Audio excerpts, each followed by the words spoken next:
அந்தமுள்ள சந்திரனை சொந்தம் கொண்ட சுந்தரியே சாமி கிட்ட சொல்லி வச்சு சேர்ந்த இந்த செல்ல கிளியே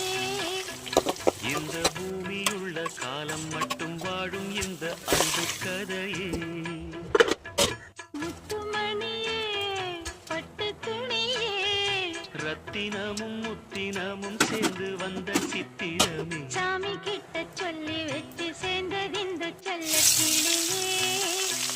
இந்த பூமியுள்ள காலம் மட்டும் வாழும் இந்த அன்பு கதையே